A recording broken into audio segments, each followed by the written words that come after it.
ಬೀದಿ ನಾಯಿಗಳ ಹಾವಳಿ ನಿಯಂತ್ರಿಸೋದಕ್ಕೆ ಸುಪ್ರೀಂ ಆದೇಶ. ಇದರ ಬೆನ್ನಲ್ಲೇ ಫ್ರೀಡಂ ಪಾರ್ಕ್ನಲ್ಲಿ ಶ್ವಾನ ಪ್ರಿಯರು ಪ್ರತಿಭಟನೆ ನಡೆಸಿದ್ದಾರೆ. ನಟಿ ಐಂದ್ರಿತಾ ರೇ ಸೇರಿ ನೂರಾರು ಶ್ವಾನ ಪ್ರಿಯರು ಪ್ರೊಟೆಸ್ಟ್ನಲ್ಲಿ ಭಾಗಿಯಾಗಿದ್ದಾರೆ. ನಾಯಿಗಳಿಗೂ ಬದುಕುವ ಹಕ್ಕಿದೆ ಅಂತ ಘೋಷಣೆ ಕೂಗಿದ್ದಾರೆ. ಭಿತ್ತಿಪತ್ರ ಹಿಡಿದು ನೂರಾರು ಶ್ವಾನ ಪ್ರಿಯರು ಪ್ರತಿಭಟನೆ ನಡೆಸಿದ್ದಾರೆ.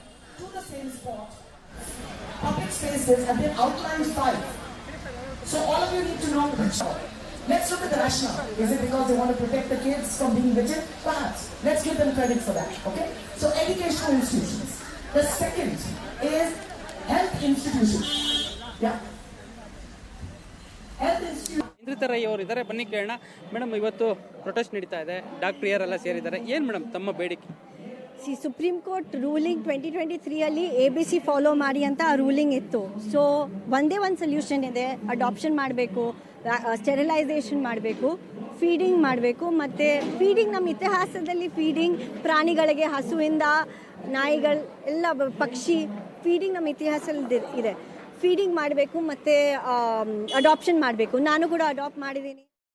ನಟಿ ಐಂದ್ರಿತಾ ರೇ ಸೇರಿ ನೂರಾರು ಶ್ವಾನ ಪ್ರಿಯರು ಪ್ರೊಟೆಸ್ಟ್ನಲ್ಲಿ ಭಾಗಿಯಾಗಿದ್ದಾರೆ. ನಾಯಿಗಳಿಗೂ ಬದುಕುವ ಹಕ್ಕಿದೆ ಅಂತ ಘೋಷಣೆ ಕೂಗಿದ್ದಾರೆ. ಭಿತ್ತಿಪತ್ರ ಹಿಡಿದು ನೂರಾರು ಶ್ವಾನ ಪ್ರಿಯರು ಪ್ರತಿಭಟನೆ ನಡೆಸಿದ್ದಾರೆ.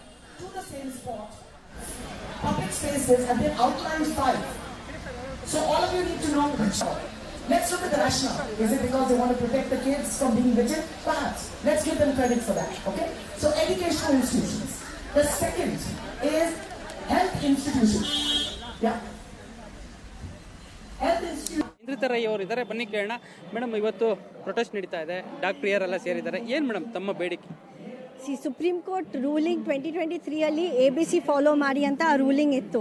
ಸೊ ಒಂದೇ ಒಂದು ಸೊಲ್ಯೂಷನ್ ಇದೆ, ಅಡಾಪ್ಷನ್ ಮಾಡಬೇಕು, ಸ್ಟೆರಿಲೈಸೇಷನ್ ಮಾಡಬೇಕು, ಫೀಡಿಂಗ್ ಮಾಡಬೇಕು. ಮತ್ತು ಫೀಡಿಂಗ್ ನಮ್ಮ ಇತಿಹಾಸದಲ್ಲಿ ಫೀಡಿಂಗ್ ಪ್ರಾಣಿಗಳಿಗೆ, ಹಸುವಿಂದ ನಾಯಿಗಳು ಎಲ್ಲ ಪಕ್ಷಿ ಫೀಡಿಂಗ್ ನಮ್ಮ ಇತಿಹಾಸದಲ್ಲಿ ಇದೆ. ಫೀಡಿಂಗ್ ಮಾಡಬೇಕು ಮತ್ತು ಅಡಾಪ್ಷನ್ ಮಾಡಬೇಕು. ನಾನು ಕೂಡ ಅಡಾಪ್ಟ್ ಮಾಡಿದ್ದೀನಿ.